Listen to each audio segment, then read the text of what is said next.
미국 증시의 분위기를 생생하게 전해드립니다. 이항영의 월가이드 시간, MTN 이항영 전문위원님과 시장 이야기 나눠보겠습니다. 위원님 안녕하세요. 네, 미국 증시는 연일 이 투기성 매매 흐름 때문에 뜨겁습니다. 하지만 다행히 이날만큼은 좀 이런 매매 흐름이 진정이 되면서 반등에 나서주는 모습이었거든요. 간밤 증시 한번 판단해 주시죠. 네, 맞습니다. 어제 새벽에는 다우지수가 3개월 만에 최대폭으로 하락한 거 아닙니까? S&P 500이 결국 연간 마이너스까지 갔었는데요. 오늘은 3대 지수가 모두 이제 반등에 일단은 성공했습니다. 그렇지만 상승폭은 상당히 또 제한된 흐름을 보이는 것도 오늘 사실이 되겠습니다. 러셀 2000은 오늘 강보합 정도에 머물렀고요. 유가라든가 금값은 조금 약한 모습으로 오늘도 마감됐습니다. 종목 섹터는 뭐 다 11개 섹터가 다 올랐지만 특히 이제 그 중에서도 경기 민감 섹터라고 우리가 분류되는 것들이 대표적인 것들이 금융과 소재인데 오늘 바로 그런 쪽이 오늘 상대적으로 조금 더 강한 모습을 보여줬습니다. 시장이 어떻게 방향성을 잡을지 모르겠지만 일단은 그동안에 낙폭이 컸던 것들뿐만 아니라 실제로 이번 장이 조정이 언제 끝날지 모르겠지만 이번 이후에 어떻게 올라갈지에 대한 것들이 좀 보여주는 것이 아니냐라는 시각도 있다는 거 참고하시면 되겠고요.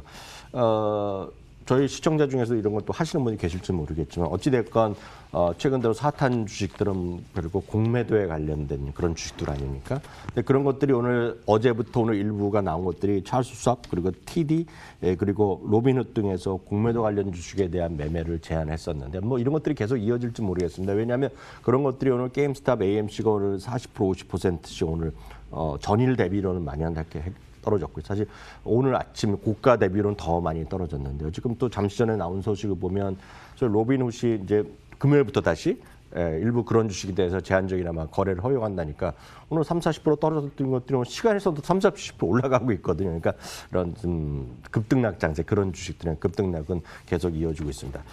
마이터 널리지 창업자 이런 얘기를 하고 있습니다. 주식시장이 비정상적인 움직임을 지속하고 있는데 주목해야 될 것은 실제 경제 상황은 지금 조금씩 나아지고 있다는 그런 팩트 자체는 변함이 없고 이건 좋게 나오고 있거든요. 생각보다 이런 것들에 좀 집중하자는 얘기를 하고 있고요. 블리클리 어드바이저의 그 유명한 피터 북바도 또 그런 얘기를 하고 있는데요. 최근의 공매도 주식의 공략은 투자가 아니라는 얘기를 하고 있습니다. 이것도 많이들 여러분들 교과서적이나 일반적으로 모든 사람 하는 얘기가 되는데 이건 투자도 아니고 미국 사람들이 여태까지 주식을 오랫동안 어려서부터 하고 있는 것은 결국 은퇴 자금을 마련해서 분산 투자하는 거거든요. 이런 것은 전혀 상관없는 한마디로 게임일 뿐이다라는 거죠. 그래서 이런 것들의 시각은 각자 좀 판단하시겠지만 여하튼 너무 그런 쪽 휩쓸리지 않으시는 게 좋을 것 같네요. 네, 제가 정말 영화에서만 봤던 네. 그런 그 판이 지금 벌어지고 있는 상황이더라고요. 주식시장에서. 네. 그래서 굉장히 비정상적인 움직임이다라는 점은 모두가 공감을 하고 있을 것 같은데 자, 이런 흐름 속에서도 마이크로소프트는 사상 최고가에 근접을 했습니다. 네, 사실 어저께 사상 최고가를 뭐 끝나 조금 올라갔지만 오늘 이제 정규장에서도 시간 그 장중 종가 그리고 종가로 된 사상 최고가 일단 끝나는 모습인데요. 이제 등극을 한 거네요. 네, 등극을 했는데요. 어제 이제 제가 새벽에 방송 드릴 때 모든 증권사 한결같이 목표 주가를 올렸다고 말씀드렸는데요. 하여튼 최근 최고 목표 주가는 골드만삭스를 기억하는데 315달러까지 올려놨습니다. 목표 주가는 평균이 279.39달러 평균이 나오고 있고요. 월가의 전문가 25명이 모두 매수견입니다. 그래서 한두 개 증권사가 얘기하는 건 이런 게 있을 수 있겠지만 이렇게 큰 주식 중에서 모두 사상 그 매수 의견을 외치는 것은 극히 찾기 쉽지 않다는 거 좀 이해하시면 좋겠습니다. 주식을 판단할 때 대여섯 가지 기준이 있습니다.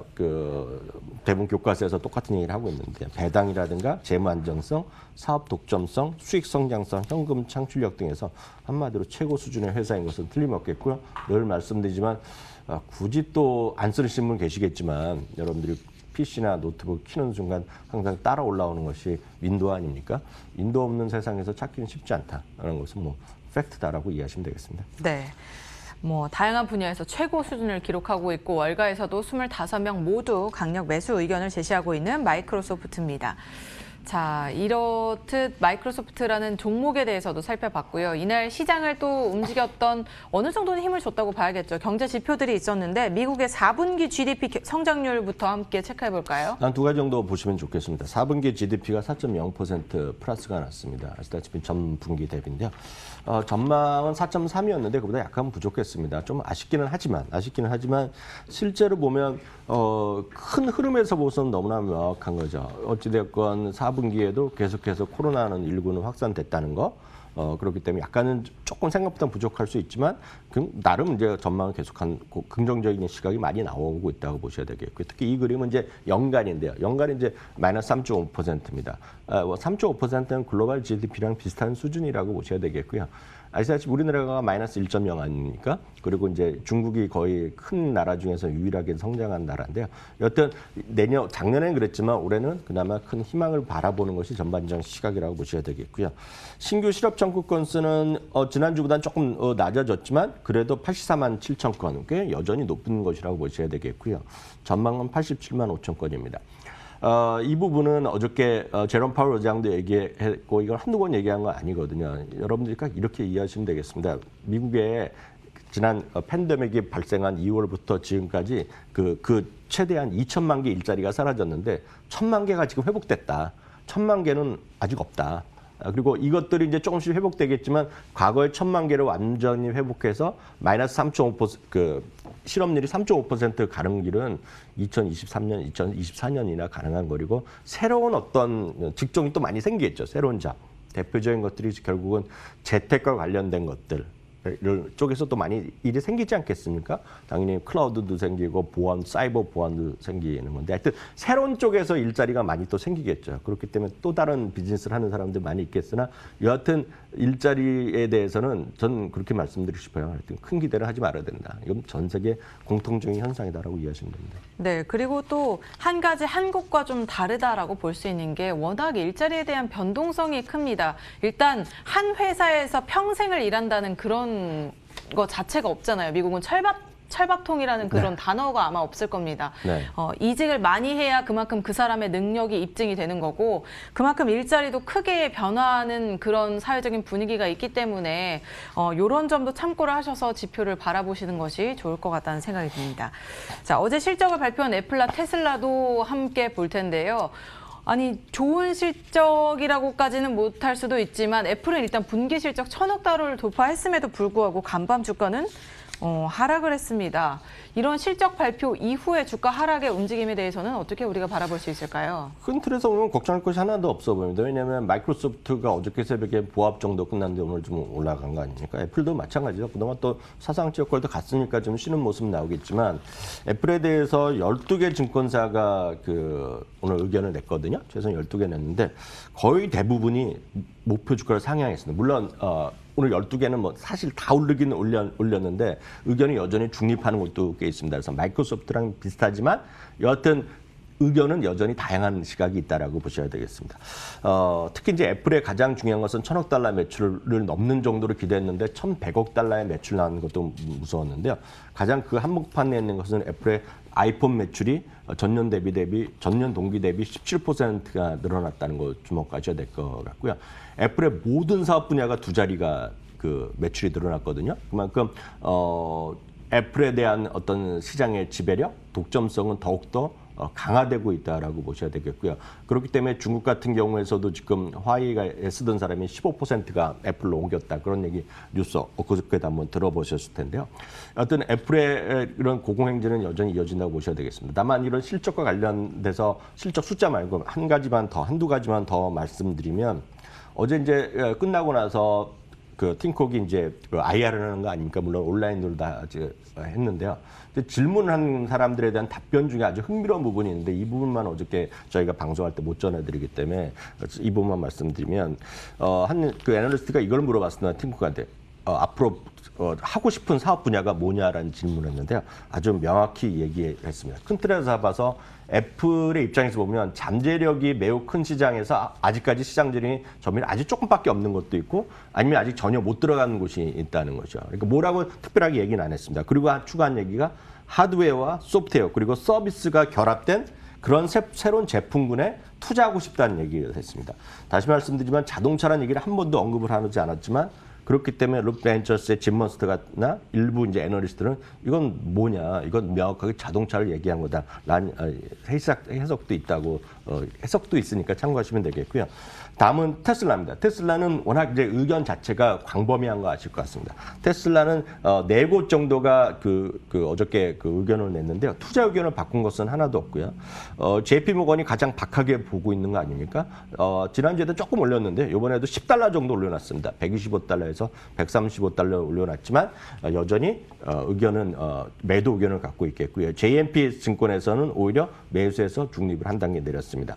그럼 어저께 일론 머스크가 한 얘기 중에서 가장 핵심적인 게 뭐냐? 전 딱 이거라고 보고 있습니다. 물론 일론 머스크가 하는 거에 상당히 이제 너무 과도한 자신감을 얘기해서 지키지 못한 것들이 많이 있다는 얘기를 비판을 많이 하고 있고 그 부분은 다들 인정할 수밖에 없는데요. 테슬라의 로보택시 진출에 대한 강한 자신감을 재확인했습니다. 사실 로보택시는 2016년에 먼저 얘기했고요. 2019년에 가을 얘기를 들어보면, 그러니까 2019년에 배터리 데이 때 보면 이미 작년 겨울에 어딘가서는 이걸 테스트를 하고 있어야 되는데 아직 못하고 있거든요. 물론 뭐 법적 요건도 있었지만요. 다만 어저께 그림을 하나 소개해드리겠는데요. 어저께 발표한 것 중에 가장 핵심되는 것은 이겁니다. 테슬라 부문별 매출을 발표했는데요. 검은 거는 그냥 쉽게 얘기해서 자동차입니다. 그래서 테슬라는 자동차 매출이 95%가 되는데요. 여기 두 가지가 더 들어갔습니다. 그러니까 분류를 그렇게 했다는 것인데 처음에 에너지 쪽은 이제 당연하지. 에너지는 테슬라가 이제 ESS 사업도 하고 있고 그렇기 때문에 당연한데 두 번째가 서비스 앤 아더라는 게 들어갑니다. 여기에 아더는 다른 기타는 뭐냐면 여러분들도 이제 BMW나 그런 수입차 이런 게 매장 가면 옷도 팔고 다 팔지 않습니까? 네. 그러니까 의류도 팔고 뭐 키홀더도 팔고 다 팔고 그런 거에 아더가 들어갔는데 서비스는 여전히 물론 서비스도 있지만 이게 이제 잠재력이라는 거지. 이게 결국은 다양한 이제 자동차 소프트웨어 업그레이드나 로보택시 이런 쪽을 암시해 둔 것이 아니냐 얘기하면서 어떻게 강한 얘기를 또 여러 가지 얘기했는데 그건 또 제가 다음 주에 정리해서 다시 한번 말씀드리도록 하겠습니다. 네, 보니까 그 서비스와 others라는 그 파트가 점점 더 커지는 그런 걸 노리는 네, 거죠. 예, 그래프가 어저께 그 보이네요. 부분에 네. 대해서 상당히 얘기한 것으로 저는 알고 있습니다. 네, 기대를 해보겠습니다. 자, 이 날장에 대해서 좀 더 자세히 분석을 해보고 싶은데요. 네. 큰 하락 이후에 반등세가 나타났습니다. 그래도 우리는 여전히 조정에 대한 좀 우려가 많거든요. 그 간밤에는 좀 반등에 나서줬더라도 그 전날 말씀해 주셨듯이 크게 하락을 했었잖아요. 네, 맞습니다. 앞으로 우리가 어떻게 대응을 해보면 좋을지 한번 살펴봐야 될 것 같은데 이 부분에 대해서는 월가에서 어떤 의견들을 제시하고 있을까요? 네, 맞습니다. 시장은 이제 늘 말씀드리지만 시장이 거래되는 이유는 뻔하거든요. 주시장이 왜 거래되겠습니까? 사자, 팔자가 시각이 다르기 때문에 하기 때문에 다양한 의견이 있는데요.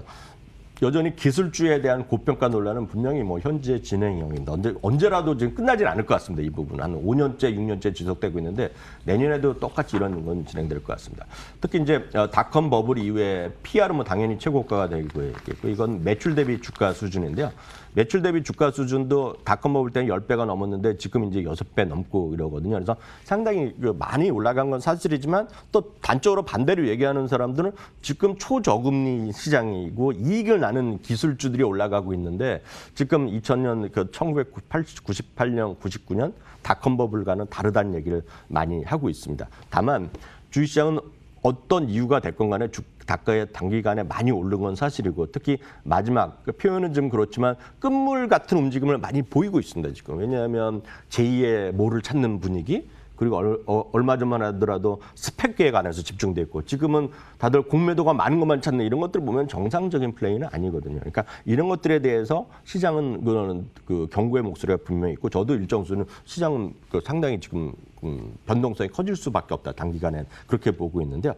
다만 이럴 때일수록 여러분들이 꼭 한번 하나 보셔야 될 거 있습니다. 주식시장은 지수도 마찬가지, 종목도 마찬가지 거의 대부분은 결국은 주식은 뭐랑 같이 가는 거냐면 결국은 이익이랑 같이 갑니다. 그래서 이익과 주식의 1990년도 이후부터 그림 보면 딱 여기 제목이 하나 써 있지 않습니까? 저는 이제 주가와 주당 이익이랑 차이를 써놨다고 나와 있지만 그 영어로 쓴 거가 보면 주식과 어닝은 이익은 따로 가는 게 아니라는 거거든요. 그러니까 디스로케이트드라는 게 떨어져 있다는 얘기 아닙니까? 지금 따로 가는 것이 아니라 같이 가는 건데 지금 저 그림은 결국은 약간의 기울긴 차이가 있지만 작년에 주가가 급락하고 급등하고 지금도 이익이 급락하고 급등하는데 주가는 많이 올라가는데 이익은 아직 2020년 전망 그 수준 아직까지 회복을 못하고 있거든요. 그 그림이거든요.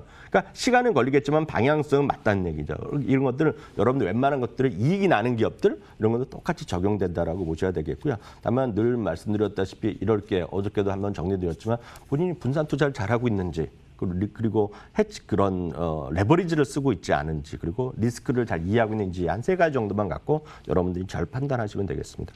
네.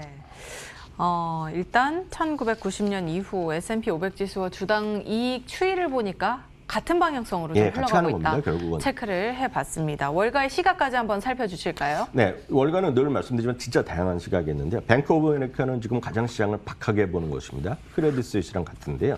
불확실성에 대비해서 지금 너무 고평가돼 있다고 하고 있고 주가는 상당 부분 조정. 예를 들어서 뱅크 오브 아메리카 같은 시각에 보면 지금 주가는 다 오른 겁니다, 올해요.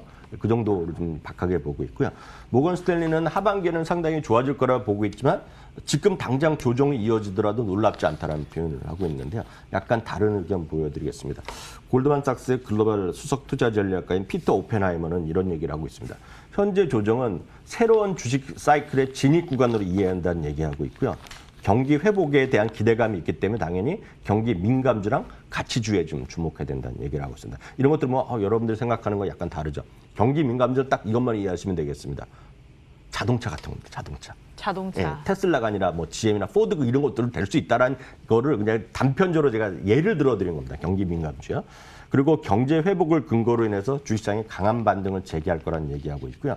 JP모건의 마르코 콜라노비카는 저희가 여러 번 소개해드렸습니다. 이 사람은 항상 세상을 움직이는 사람으로 일단은 통하는 그런 별칭이 있는 사람인데요.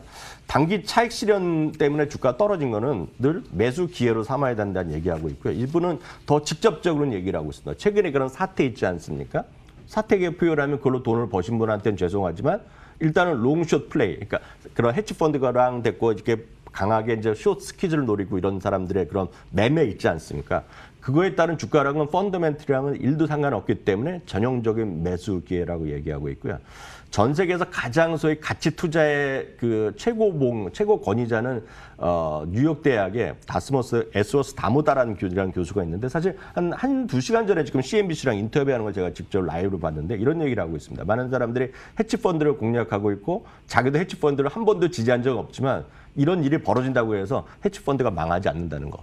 네, 이런 얘기하고 사실 이것 때문에 지금 뭐 민주당 공화당 하면 것 없이 정치인들 지금 난리 났지 않습니까? 이거에 대해서 뭐 좋아하고 뭐 반대하는 사람들이 있지만 어찌됐건 시장은 흘러가는 거고 정상적인 거로도 갈 수밖에 없다고 보셔야 되겠고요. 특히 흥미로운 부분을 얘기하고 있는데요. 이 JP모건의 이분의 얘기는 자기는 과열의 의미는 딱 아주 기준을 갖고 있다는 겁니다. 과열됐다는 의미는 3년간 4배가 올라가면 과열이라는 겁니다.